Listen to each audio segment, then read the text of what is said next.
नमस्कार। आज की हमारी पेशकश एक बहुत ही खूबसूरत कहानी के बारे में है।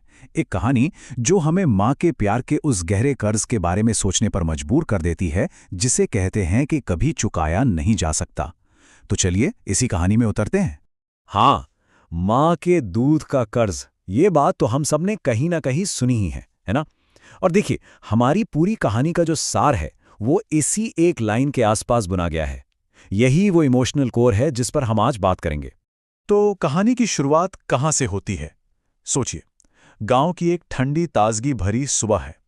एक ऐसा माहौल जहां हवा में वो मिट्टी की सौंधी सौंधी खुशबू घुली हुई है और कहीं पास में शायद चूल्हे पर रोटियां भी सिंक रही हैं।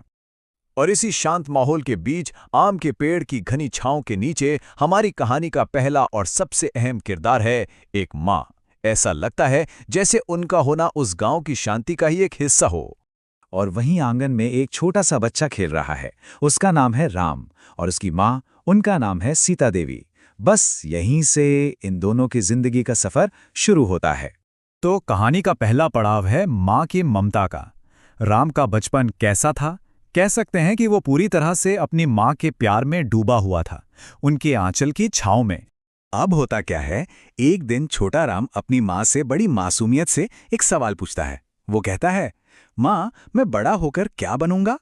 और जानते हैं, ये छोटा सा सवाल ही उसकी जिंदगी की सबसे बड़ी सीख की पहली ईंट रखता है। और सीता देवी का जवाब देखिए, कितना सीधा, कितना सरल, पर कितना गहरा था। उन्होंने बस इतना कहा, बेटा तू बस एक अच्छा इंसान बनना, बाकी का रास्ता तो भगवान खुद ब खुद दिखा देगा। और बस यही दो लाइनें, यही सीधे साधे शब्द राम के लिए जिंदगी भर का गाइड बन गए। अब कहानी आगे बढ़ती है दूसरे पड़ाव की तरफ। ज्ञान का पहला दिया, यानी राम की शुरुआती पढ़ाई लिखाई और जो संस्कार उसे मिले। तो राम जाता है गांव के ही एक छोटे से स्कूल में। सोचिए, कच्ची मिट्टी की दीवारें हैं, बहुत ही साधारण सी जगह। लेकिन यही माहौल हमें ये याद दिलाता है कि बड़ी बड़ी बातें और महान विचार किसी आलीशान जगह के मोहताज नहीं होते। और इसी स्कूल में राम को अपने गुरुजी से एक बहुत बड़ी सीख मिलती है। क्या? कि असली ज्ञान सिर्फ किताबों में नहीं है, बल्कि हमारी सोच में है, हमारे सोचने के तरीके में है। तो अब कहानी सिर्फ माँ के प्यार तक सीमित नहीं रही, अब वो ज्ञान के असली मतलब की तरफ बढ़ रही है। फिर दिवाली का मौका आता है और माँ उसे एक और गहरी बात सिखाती हैं। दिया जलाते हुए वो राम से कहती हैं, देखो बेटा, अंधेरा चाहे कितना भी घना क्यों ना हो, उसे मिटाने के लिए सिर्फ एक दिया ही काफी होता है। ये जो बात थी ना, ये उसके लिए उम्मीद और नॉलेज की ताकत का एक सिंबल बन रही। कहानी का तीसरा हिस्सा, शहर, संघर्ष और सबक। अब राम को एक बेहतर भविष्य के लिए, आगे की पढ़ाई के लिए अपना गांव छोड़ना पड़ता है। और उसकी पढ़ाई का खर्चा कैसे उठे? तो उसकी माँ सीता देवी अपनी चूड़ियां बेच देती हैं। जरा सोचिए इस पल के बारे में। माँ की वो सूनी कलाइयां उनकी उस बेहिसाब त्याग की कहानी कहती हैं, एक ऐसा बलिदान जो उन्होंने सिर्फ और सिर्फ अपने बेटे के भविष्य को संवारने के लिए दिया। तो राम का सफर कुछ ऐसा रहा है। बचपन उसका गांव में बीता प्यार और दुलार के साथ। फिर स्कूल में उसे ज्ञान की पहली चिंगारी मिली। शहर जाकर उसे अकेलेपन और नाकामयाबी का सामना करना पड़ा। और फिर इन्हीं मुश्किलों से लड़कर उसने कामयाबी हासिल की। अब देखिए, शहर में जब राम को अपनी पहली बड़ी नाकामी मिलती है, तो वो बुरी तरह टूट जाता है, अकेला महसूस करता है। पर ठीक उसी पल उसे अपनी माँ की कहीं बात याद आती है। वो दिवाली वाली बात कि अंधेरे को हराने के लिए बस एक दिया जलाना पड़ता है।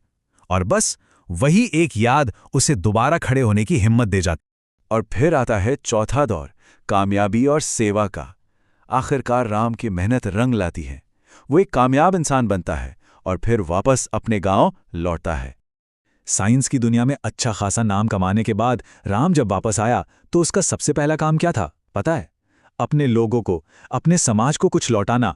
उसने अपने गांव में एक शानदार स्कूल बनवाया, जिसमें लैब थी, लाइब्रेरी थी और हाँ, सभी के लिए खाने का भी इंतजाम था।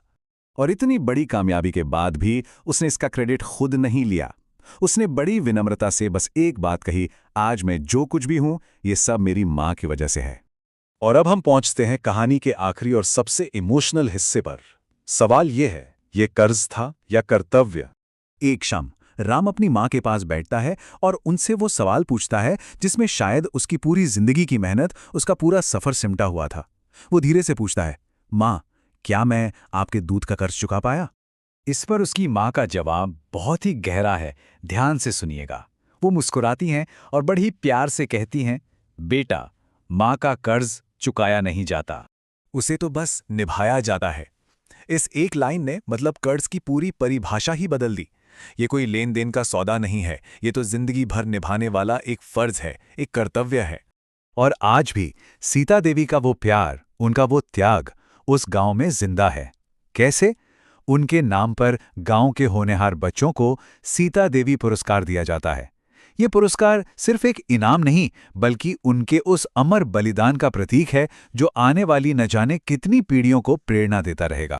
तो ये कहानी हमें एक बहुत बड़े सवाल के साथ छोड़ जाती है कि माँ के प्यार का ये जो सबसे पवित्र तोहफा है, ये जो देन है, इसे आखिर निभाया कैसे जाए। शायद इसका कोई एक जवाब नहीं है।